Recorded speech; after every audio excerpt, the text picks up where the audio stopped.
주신 말씀, 고난 속에서도 선을 이루는 성도라는 제목으로 말씀 증거합니다. 옆에 있는 분 얼굴을 바라보시면서 이렇게 우리 서로 미소를 머금고 축복하며 격려하면 좋겠습니다. 예수님만이 우리의 소망 되십니다. 반대편에도 얘기합시다. 예수님만이 우리의 소망 되십니다. 고백하신 그대로 예수님만이 우리의 소망 되시어 주님을 통해 은혜와 평강을 누리시는 우리 성도님들의 일상 되시길 주님의 이름으로 축복합니다. 여러분, 세상 흘러가는 걸 가만히 보면요, 참 모순적인 부분들이 있음을 이렇게 봅니다. 세상은 겉으로는 도덕과 선한 모습을 칭송하고 높여주고 너무 귀한 일입니다 이렇게 참 칭찬한 것 같이 보입니다.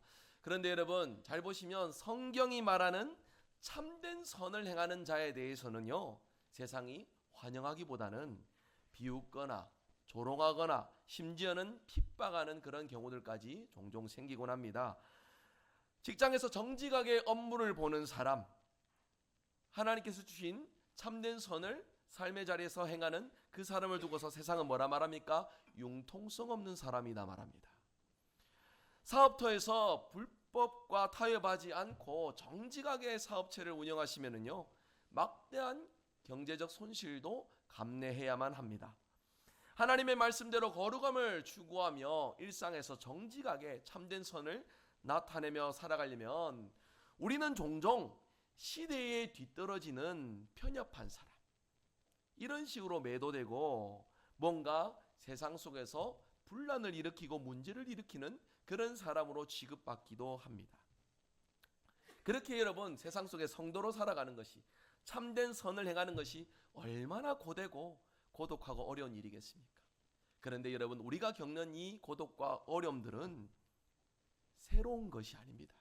오늘 우리의 시대에, 부흥의 시대에 교회가 성장하고 이 땅 가운데 복음이 힘있게 증거되어 가면서 우리가 경험하는 새로운 일이 아닌 것이에요.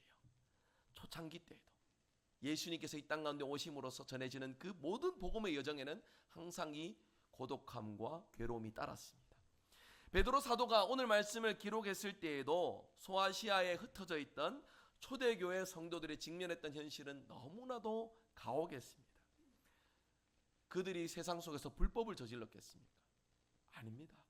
그들은 그저 예수님만을 자신의 주님으로 고백하면서 하나님 말씀대로, 주님 가르치신 그 가르침대로 살아가는 모습밖에 없었습니다. 그런데 그렇게 살아감으로써 그들이 겪어야 됐던 일은 무엇입니까? 시장, 그 안에 있는 경제조합에서 쫓겨납니다. 그래서 쉽게 말해서 경제활동을 할 수 없어요. 아무도 끼워주질 않습니다. 이웃들로부터 철저하게 소외되고 외면당하면서 어렵게 생계를 유지해 가야만 했습니다.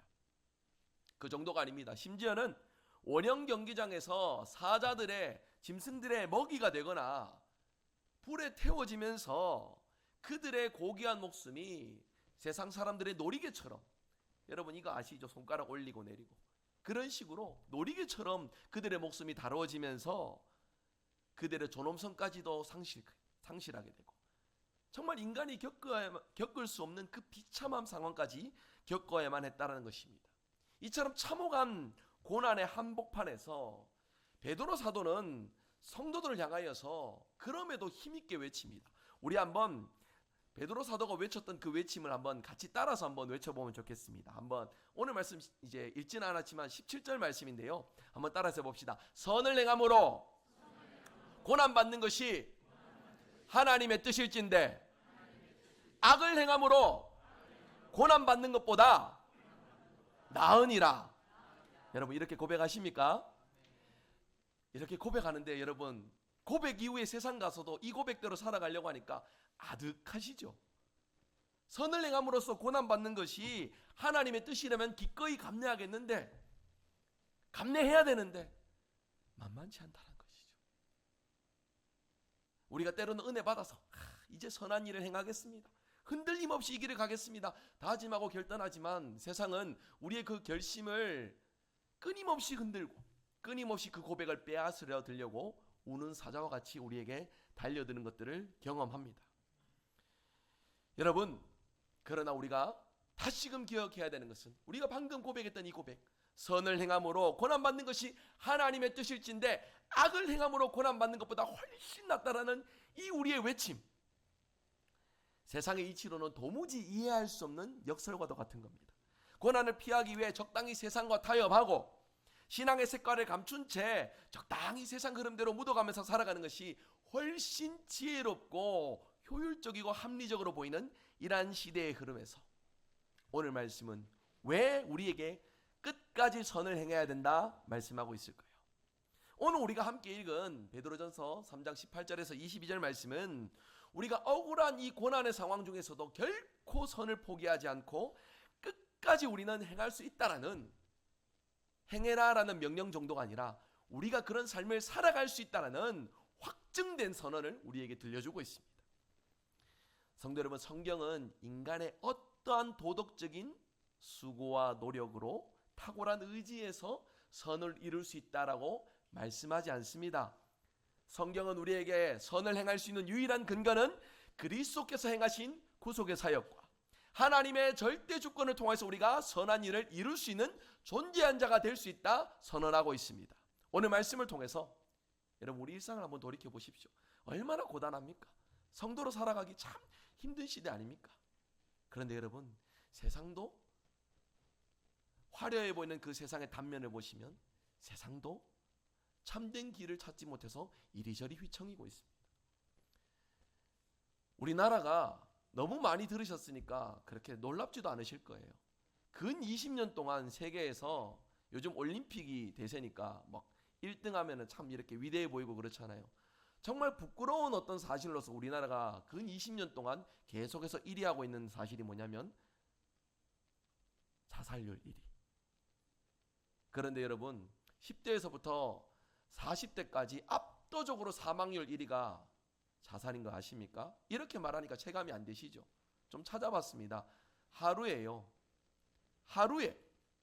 40명 넘게 오늘도 대한민국 국민이 스스로 목숨을 버리는 것이 오늘 우리의 현실입니다. 체감되지 않으시죠? 그런데 여러분, 이것이 우리가 살아가는 고단한 세상의 단면입니다.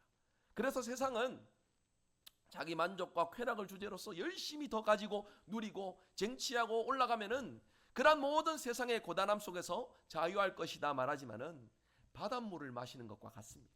아무리 마셔도 그 갈증이, 그 두려움이, 불안이 해결되지 않아요. 그러나 성경은 우리에게 분명히 말씀합니다. 고단한 길이나 이 길 속에 참된 선이 있으며 우리는 이 길을 걸어갈 수 있는 존귀한 자들로 부름받았다 선언하고 있어요. 여러분, 하나님의 이 말씀 앞에 고단한 내 현실로서 위축되는 나의 모습을 떠올리는 것이 아니라 어려운 현실이지만 선한 길로 인도하시는 하나님의 은혜의 손길을 발견하시고 믿음으로 전진하는 저와 여러분 되시길 주님의 이름으로 축복합니다. 오늘 말씀 세 가지를 생각합니다. 우리가 선한 삶을 살아간 유일한 근거, 의로우신 예수 그리스도의 형벌대 속에 있음을 우리가 발견해야 합니다. 오늘 말씀 18절 한번 같이 읽어봅니다. 같이 읽겠습니다. 그리스도께서도 단번에 죄를 위하여 죽으사 의인으로서 불의한 자를 대신하셨으니 이는 우리를 하나님 앞으로 인도하려 하심이라. 육체로는 죽임을 당하시고 영으로는 살리심을 받으셨으니. 아멘. 여러분, 우리가 세상에서 선을 행한다라고 할 때에 그 선의 본질이 무엇인지를 우리가 분명히 알아야 돼요. 세상 사람들이 말하는 것처럼 도덕적으로 좀 더 깨끗하게 살거나 연말에 이웃들에게 자선을 베푸는 것으로서 그렇게 살아가면 선한 일이다, 세상은 그렇게 말할지 모르나 성경은 다릅니다. 성경은 그것이 선의 전부가 아니라고 말씀하고 있어요. 이사야 선지자의 고백처럼요, 우리는 더러운 옷을 입고 있는 자와 같습니다. 그러니까 아무리 우리가 깨끗해지려고 노력해도 우리는 깨끗해질 수 없는 연약한 자임을 말씀하고 있는 것이에요. 이것을 성경은 한번 따라서 해볼까요? 전적 부패. 우리가 그렇게 우리의 힘만으로는 끊어낼 수 없는 부패한 존재임을, 죄로 인해 그늘에 가려져 있는 존재임을 말씀해주고 있습니다. 그래서 우리는 우리의 힘만으로는 아무리 선한 일을 하여도요, 참된 선이신 하나님을 기쁘시게 할 수 없는 우리는 연약한 존재임을 성경이 말씀해주고 있다는 것입니다. 그렇다면 전적으로 부패한 우리가 어떻게 하면 참된 선을 행하면서 어떻게 하면 참된 선의 영광의 자리에 도달할 수 있을까? 18절은 그에 대해서 분명한 대답을 줍니다. 이렇게 말씀합니다. 18절 9절 한번 띄워주세요. 그리스도께서 단번에 죄를 위하여 죽으사 의인으로서 불의한 자를 어떻게 하셨다고요? 대신하셨으니, 죄가 전혀 없으신 유일한 의인이신 하나님의 아들 되신 예수 그리스도께서 십자가에서 불의하고 추악한 우리를 대신하여 짊어지셨다. 성경은 이렇게 말씀해주고 있습니다. 우리가 받아야 할 하나님의 진노와 지옥의 형벌을 우리 주님께서 대신 온몸으로 받으셨다라고 말씀하는 것이에요. 그래서 우리가 얻는 유익은 뭡니까? 나의 죄가 그리스도께 전가되고 그리스도의 완전한 의가 우리에게 전가되는 가장 위대한 맞교환이 십자가를 통해서 이루어졌음을 말씀하는 것이에요. 여러분, 성경은 바로 이러한 놀라운 은혜의 역사를 단번에 이루셨다라고 말씀합니다. 구약의 제사처럼 매일 반복적으로 해야 정결케 되고 거룩해 되는 그런 일들이 아니라 주님께서 단번에 이루신 이 놀라운 일들을 통하여 우리는 하나님 안에서 참된 선을 맛보고 경험하는 존귀한 자가 되었음을 말씀하고 있는 것이에요. 여러분, 오늘도 우리가 죄사함과 또 하나님께서 베푸시는 사죄의 선언 예배 순서 중에 우리가 경험했습니다. 죄사함의 기도 시간에 여러분 무엇을 생각하십니까? 참 하나님 앞에 이 자리에 설 때 부끄럽고 연약하고 추악한 여러분의 모습을 떠올리시지는 않습니까? 저도 회중을 대표해서 예배를 인도하면서 인도자이지만 저도 예배를 드리는 한 사람이지 않습니까? 죄사함에 기도할 때마다 참 부끄러워요. 하나님, 이 자리에서 내가 예배 인도할 자격이 있습니까? 하나님, 내가 이 자리에서 말씀 전할 자격이 있습니까? 하나님, 내가 하나님 앞에서 이처럼 부끄럽고 추악한 것이 많은데 내가 하나님 앞에 뭔가 좀, 오늘 뭐 이렇게 올라오면서 보니까 권사님 한 분이 목사님 오늘 머리 이쁘게 하셨네요 하면서 얘기도 하시는데 겉으로는 번듯하게 이렇게 있는데 하나님, 내 속으로는 얼마나 죄인인지 나 스스로 너무 잘 아는데 내가 하나님 앞에서 예배드리기에 합당한 자입니까? 그런 생각을 이 예배 순서 넣을 때마다 넣어서 지금까지 예배 드릴 때마다 계속 그 생각입니다. 여러분, 그러나 믿음으로 선언하는데 우리의 행위나 공로가 단 1%도 추가될 필요 없습니다. 우리의 노력과 깨달음이 여기서 필요하지 않습니다. 오직 은혜로만 주어지는 100% 완전한 구원을 우리 모두가 함께 누렸음을, 우리가 모두 함께 선물 받았음을 여러분 믿으십니까? 여러분, 예수님께서 이토록 처절하게 육체로 찢기고 죽으신 목적이 무엇이었습니까? 바로 우리를 하나님 앞으로 인도하시기 위하여 아니셨습니까? 오늘 말씀에서도 바로 그 부분이 드러나고 있습니다. 죄로 인해 완전히 단절되어 버린 하나님과의 우리의 관계를 예수님께서 그 막힌 담을 허시고 하나님께 나아갈 수 있도록 십자가를 통해 그 길을 여신 분이 바로 우리 예수님이심을 말씀해주고 있습니다. 그분의 희생과 그분이 이루신 완전한 구속의 사역으로 우리 모두가 다 피 묻은 십자가를 통해 하나님께 나아갈 수 있는 존귀한 자가 되었습니다. 여러분, 이것을 놓치면은요, 신앙생활 그 어떤 자리에서도 은혜를 받으실 수 없어요. 은혜를 누릴 수가 없습니다. 잠깐 찬양의 곡조에 마음이 울컥하실 수 있을지 모릅니다. 설교자의 어떤 언변에 의해서 마음속에서 뭔가 찡한 것들이 느껴지실지 모릅니다. 그러나 그것은 감동입니다. 잠깐 우리가 마음이 동하는 정도입니다. 하지만 우리가 은혜 받는 것은 다릅니다. 은혜 받은 자는 수많은 죄의 문제 속에서도 하나님께서 정결케 하여 주심을 경험하게 됩니다. 그래서 수많은 죄의 문제를 이겨낼 수 있는 힘을 예수님을 통해서 공급받고 그 문제를 이겨내는 삶의 열매를 경험하게 된다는 것입니다. 여러분, 이러한 은혜가 우리 함께하는 대구성일교회 모든 성도들 가운데 넘치시기를 주님의 이름으로 축복합니다. 그렇게 우리가 담대히 선을 향해 나갈 수 있는 것이에요. 우리 안에 공로가 없기 때문입니다. 우리가 선을 행하는, 지속적으로 행해야 되는 이유, 그리고 고난 속에서도 선을 행할 수 있는 실제적인 능력은 따라서 해봅시다. 십자가의 복음, 여기에서만 우리가 이유를 찾을 수 있다는 것이에요. 여러분, 그렇기에 언제나 365일 매 순간 십자가의 복음을 바라보고 십자가의 은혜로서 주님께서 기뻐하시는 거룩한 삶, 정결한 삶을 누리시는 모든 성도들 되시기를 바랍니다. 성경에서 이제 특별히 우리 교회헌법에서 공식적인 절기로 지정하진 않지만 교회력의 전통에 의해서 2월 18일부터 4월 2일까지 올해는 우리가 사순절 기간을 함께 보냅니다. 주님의 구속 사역과 십자가의 은혜를 묵상하는 사순절 기간. 여러분, 이제 사순절을 시작하면서 우리가 오늘 말씀을 통해 좀 분명하게 고백하고 마음에 새겼으면 좋겠어요. 우리가 고난 속에서도 선을 행해야 되는 것은 구원을 얻어내기 위해서나 하나님의 사랑을 받아내기 위해서 우리가 선을 행하는 것이 아닙니다. 그렇게 얻어내거나 받아내기 위해서 우리가 선을 행한다 싶으면 금세 고난 오면 지치고 나가 떨어지는 것이 우리 연약한 자들의 모습이에요. 우리가 선을 행하는 것은 의로우신 그리스도께서 우리를 위하여 대신 죽으심으로 하나님께서 나를 하나님 앞으로 인도해 주셨다라는 그 은혜에 대한 감격스러운 반응인 겁니다. 그렇게 우리는 선을 행해야 됩니다. 좌절하고 낙심하고 무너져도 다시금 선을 행해야 되는 이유가 바로 여기에 있습니다. 하나님 은혜에 대한 반응이기 때문인 것이에요. 여러분, 세상 사람들은 선을 행하다가 억울한 일 당하고 힘들고 지치면은 포기합니다. 굳이 그렇게 선을 행하려 하지도 않아요. 자신 안에 선을 행하고픈 어떤 도덕적인 윤리적인 열망은 있으니까. 그런데 아무리 자기를 쥐어 짜내본들 세상 가운데 선을 베풀었을 때의 화답으로 돌아오는 그 많은 것들이 충족되지 않으면 선을 포기하려 들 겁니다. 그러나 우리는 다릅니다.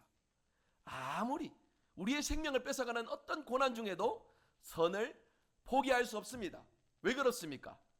우리가 행하는 선은 우리의 의가 아니라 주님을 통해 전가받은 의로 인하여서 이루어지는 것들이기 때문인 것이에요. 여러분, 하나님께서 이렇게 베푸신 은혜에는 차별이 없습니다.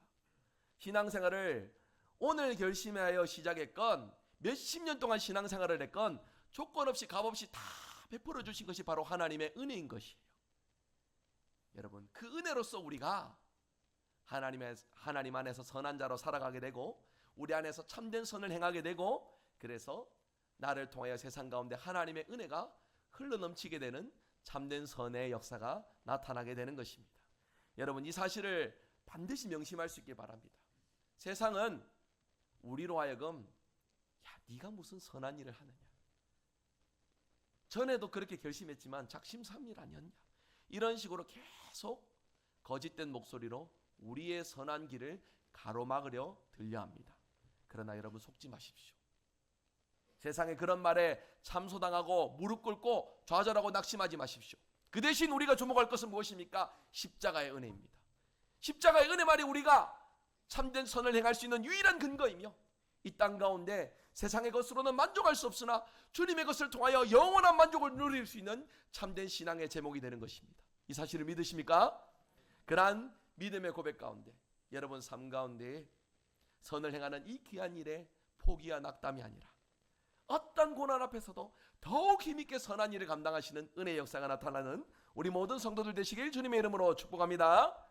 오늘 말씀 두 번째입니다. 선을 향한 우리 내면의 본질적인 변화, 언약의 표지와 거듭난 선한 양심에 대해 함께 생각합니다. 오늘 말씀 19절 21절 우리 연속해서 읽어봅니다. 그가 또한 영으로 가서 옥에 있는 영들에게 선포하시니라. 물은 예수 그리스도께서 부활하심으로 말미암아 이제 너희를 구원하는 편이 곧 세례라. 이는 육체의 더러운 것을 제하여 버림이 아니요 하나님을 향한 선한 양심의 간구니라. 아멘. 우리의 구원과 선행은 역사적 판결 속에서 갑자기 어쩌다가 일어난 일이 아닙니다. 그 증거를 오늘 말씀에서 드러내고 있어요. 19절 20절에 과거 노아의 시대에 대해서 언급합니다. 노아의 시대에 하나님은 오래 참으심으로 인류를 멸하시는 일들을 끝까지 참고 기다려 주셨으나 끝끝내 인류는 하나님 앞에 순종하고 회개하고 돌아가지 않았습니다. 그래서 온 인류가 물로 인해서 하나님의 심판을 겪어야만 했습니다만 그럼에도 하나님의 구원의 은혜는 주어졌습니다.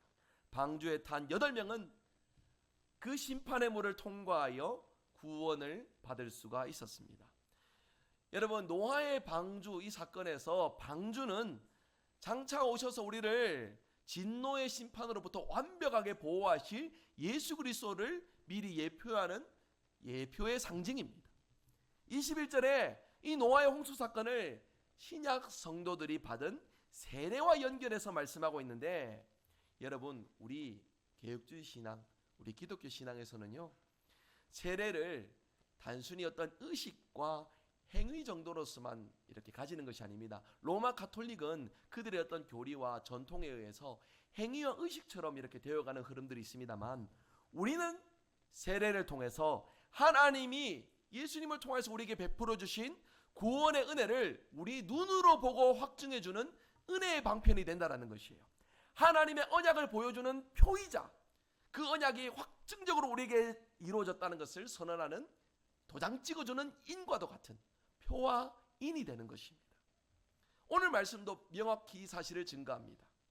육체의 더러운 것을 제하여 버림이 아니요, 즉 머리에 뿌려지는 외적인 물 그 자체가 우리의 내면적인 죄를 씻어낼 수 있는 것은 아니겠지요. 그러나 하나님 앞에서 이루어지는 이 거룩한 일들을 통하여 우리는 하나님 안에서 거룩한 자, 존귀한 자로 다시금 태어났음을, 새롭게 되었음을 하나님께서 확실하게 선언해 주신다라는 것입니다. 그렇게 우리가 받은 세례는요, 단순히 물로써 행위의식 정도 거치는 것이 아닙니다. 참된 구원을 받아 하나님께서 베푸신 확실한 구원의 역사를 경험하는 은혜의 방편이 된다라는 것입니다. 여러분, 그렇게 구원받은 자가 내면에 도대체 어떤 근본적인 변화와 기적이 나타나는가? 하나님을 향한 선한 양심의 간구니라. 하나님을 향해 선한 양심을 가지고 간구하는 자로 변화된다라고 말씀해주고 있어요. 개역 한글 성경에는 이 부분을 오직 선한 양심이 하나님을 향하여 찾아가는 것이라 라고 이렇게 번역해 놓았는데, 이 부분에서는 저는 개역 개정 번역보다 개역 한글 번역이 훨씬 더 은혜가 되는 것 같아요. 우리는 하나님을 알 수 없는 자입니다. 그러나 하나님께서 베푸신 이 놀라운 은혜로 하나님을 향하여 찾아가는 거룩한 자가 되었음을 하나님께서 말씀해 주는 것이에요. 여러분, 타락한 인간은 양심의 가책도 느끼지 못하는, 그러니까 양심이 화인 맞아서 세상의 도덕과 윤리는 잠시 잠깐 이룰 수 있으나 참된 선이신 하나님을 향하여서 나아가지도 찾지도 않는 상태에만 머물러 있게 됩니다. 어떤 복음과 어떤 생명의 말씀이 전해져도 그 양심이 도무지 반응하지 않아요. 그러나 하나님께서 은혜로 허락하신 이 성령의 거듭난 중생의 역사가 우리에게 불강력적으로 주어지면은 우리의 영혼에, 우리의 내면에 근본적인 변화와 회복의 역사가 나타나게 된다는 것입니다. 그 결과가 뭔지 아십니까? 주님을 나의 구주로 영접하고 고백하는 것이에요. 여러분, 질문 드려봅니다. 예수님 여러분의 구세주이심을 믿으십니까? 삶의 주인이심을 고백하십니까? 그 고백은 내가 도덕으로서, 윤리로서, 지식으로서 깨달아지는 것이 아니라 성령의 은혜로서 우리에게 주어지는 하나님의 선물이다라고 말씀하는 것이에요. 에베소서 2장 8절에서 이 말씀을 우리에게 강조하고 있잖아요. 은혜에 의하여 구원받았나니 우리 안에서가 아니라 누가 주신 선물이라고요? 하나님이 주신 선물이다. 여러분, 그렇게 우리 안에서 비로소 뭐가 자리 잡냐면 한번 따라서 해볼까요? 선한 양심. 선한 양심을 가지게 되었습니다. 이 선한 양심을 가진 자들의 특징이 무엇인가? 고난이 오고 억울함이 밀려오고 세상에 그 어떤 어려움이 와도 끊임없이 하나님을 향해 나아가는 것, 끊임없이 하나님을 찾는 것이 선한 양심을 가진 자의 모습이다라는 것이에요. 여러분, 생각해 보십시오. 나에게 주어진 이 선한 양심이 오늘 하나님을 찾는 일에 합당하게 쓰여지고 있는가? 나는 정말 하나님을 향하여 갈급함과 목마름으로 나아가고 있는가? 우리 자신을 돌아볼 수 있기를 원합니다. 사람들의 눈치를 보고 세상의 흐름에 편승하는 것이 아니라 어떤 어둠 속에서도 빛은 소멸될 수가 없습니다. 우리가 받은 선한 양심이 바로 그 빛과 같다라는 것이에요. 아무리 깜깜해봐라, 빛이 감추어지는가?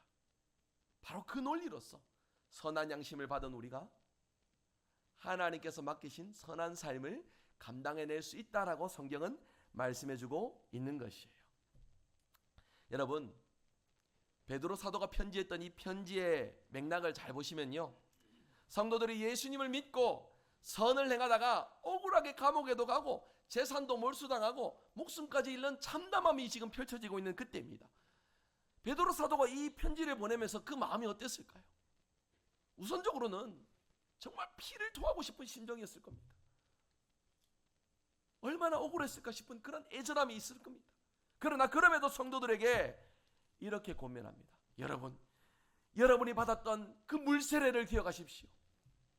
여러분은 이미 그리스도의 죽으심과 부활에 연합된 하나님의 언약 백성들입니다. 세상의 핍박이, 그 어떤 고난이 여러분의 육신을 찢어내고 갈기갈기 도륙낼 수 있을지 몰라도, 그러나 예수님의 보혈로 씻음받은 우리의 선한 양심은 빼앗아갈 수가 없습니다. 그랬기에 세상은 우리의 선한 양심을 가로막을 수 없으니 끝까지 하나님 앞에 어떠한 고난 앞에서도 선한 일을 이루는 일에 힘쓰시기 바랍니다. 이렇게 편지를 하고 있는 것이에요. 여러분, 억울한 일 겪어보셨지요?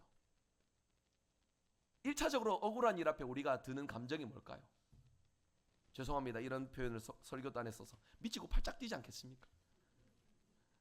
잠도 안 오죠. 막 억울해 분에 미치겠죠. 이거를 어떻게 하면 되갚아줄까? 어떻게 하면 나의 억울함을 풀까?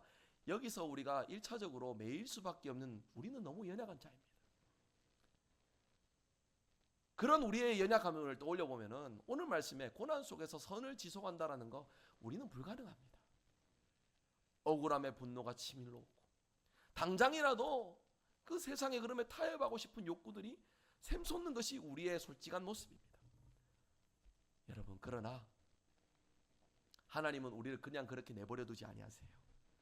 우리 안에 계신 성령을 통하여 선한 양심을 지킬 수 있도록, 곁길로 빠지는 것이 아니라 그럼에도 올바른 길로 나아갈 수 있도록 끊임없이 성령께서 우리 가운데 역사하십니다. 이 사실 믿으십니까? 그렇게 여러분 이렇게 고백해야 돼요.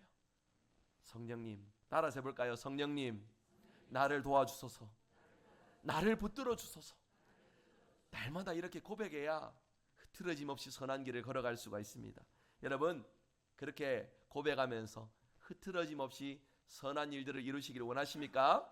여러분의 그 고백대로 여러분의 삶 속에 의의 길을 걸어가시며 주님의 사랑과 은혜가 흘러넘치는 놀라운 삶을 경험하는 모든 성도들 되시길 주님의 이름으로 축복합니다. 오늘 말씀 세 번째입니다. 선을 행할 궁극적인 소망, 만물을 통치하시는 승리의 주님을 우리가 함께 기억합시다. 22절 함께 같이 읽습니다. 함께 읽습니다. 그는 하늘에 오르사 하나님 우편에 계시니 천사들과 권세들과 능력들이 그에게 복종하느니라. 아멘. 고난과 핍박 중에도 지치지 않고 끝까지 선을 행할 수 있는 가장 궁극적인 이유가 무엇인가? 우리가 믿고 섬기는 예수님이 지금 어디에 계시는지, 무슨 일을 하시는지 우리가 똑똑히 알기 때문에 우리가 이 일을 감당할 수 있다라고 말씀하고 있는 것이에요.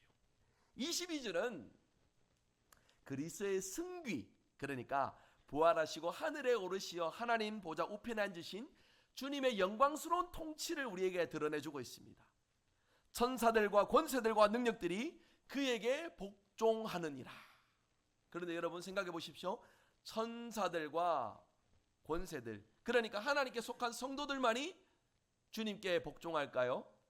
아닙니다. 에베소서 6장에서 말씀하는 것처럼 이 세상의 배후에서 조종하는 모든 악한 세력, 성도들을 핍박하고 억압하는 세상의 모든 주체들이 다 주님께 굴복하고 주님의 다스리심 아래에 놓일 수밖에 없음을 선언하는 말씀이에요.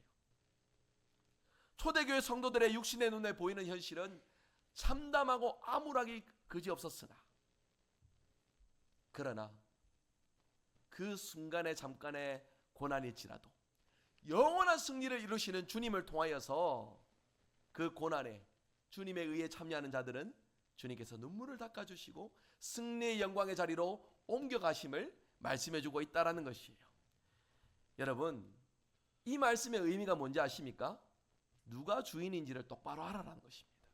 잠시 잠깐 세상의 주인이어서 세상이 주인인 것처럼 보여가지고 거기에 편승하고 거기에 맞춰주고 거기에 우리의 양심을 맞춰가는 것이 아니라 진짜 세상의 주인 되신 온 우주 만물을 통치하시는 우리 주님의 다스리심을 말씀을 통해 바라보며 그분이 원하시는 삶으로 선한 양심대로 믿음의 길을 뚜벅뚜벅 계속해서 걸어가라 말씀해 주고 있는 것입니다. 눈에 보이는 세상의 주인이 진짜 주인이 아니라는 것입니다. 여러분, 우리가 하나님 앞에 나와 예배드리며 믿음의 고백을 가질 때에 항상 그 사실을 명심하셔야 돼요. 내 삶의 주인은 주님이십니다. 세상의 주인은 바로 우리 주님이십니다.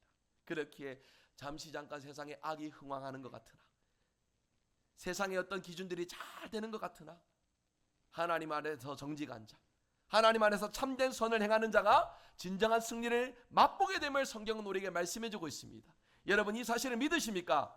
이 사실대로 그렇게 살아가기를 고백하십니까? 여러분, 그렇다면은 이 위대한 사실이요, 이제 세상을 살아가면서 우리가 겪게 되는 실제적인 고민, 당장에 여러분 예배 끝나고 우리 삶의 자리로 돌아가면 당장 우리 하루하루 앞 일들을 걱정하며 살아갈 수밖에 없습니다. 그렇게 선한 양심을 가지고 열심히 주의 뜻을 이루며 살아가고 싶지만 수많은 세상의 주제들이 우리로 하여금 그 양심을 내려놓도록 만듭니다. 그럴 때 우리는 도대체 어떻게 해야 되는가? 여러분, 다른 것 없습니다. 비법은 없다가 어찌 보면 오늘 말씀의 결론일지 모르겠어요. 특별한 비법이 없습니다.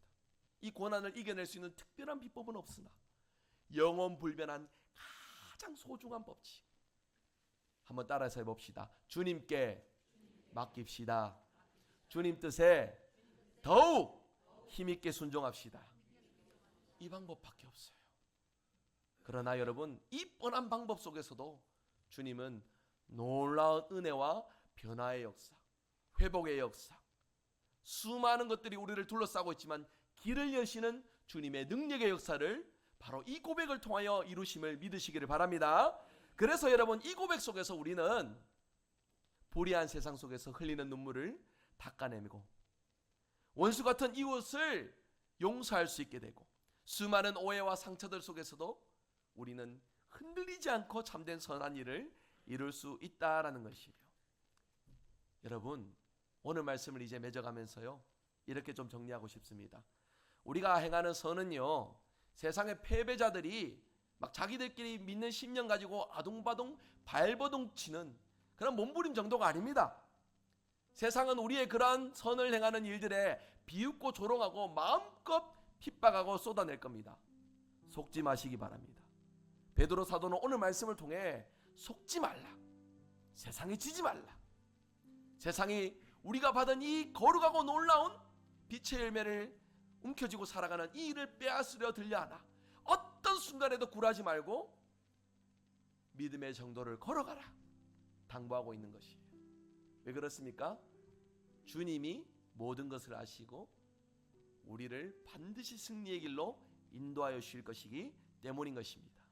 여러분, 이 사실을 믿으시면서요, 주님의 다스리심 아래에 날마다 주님과 함께 박자 맞추어서 한 걸음 한 걸음 전진하며 나가는 저와 여러분 되시길 주님의 이름으로 축복합니다. 그래서 우리가 흘린 눈물과 고난의 자리, 어떤 환난과 핍박 속에서도 우리는 우리의 신앙을 지켜 주님께서 맡기신 선한 일들을 넉넉히 감당하는 은혜의 역사를 이루는 우리 모든 대구성일교회 성도들 되시기를 주 예수 그리스도의 이름으로 축복합니다. 아멘. 우리 같이 함께 찬양합니다.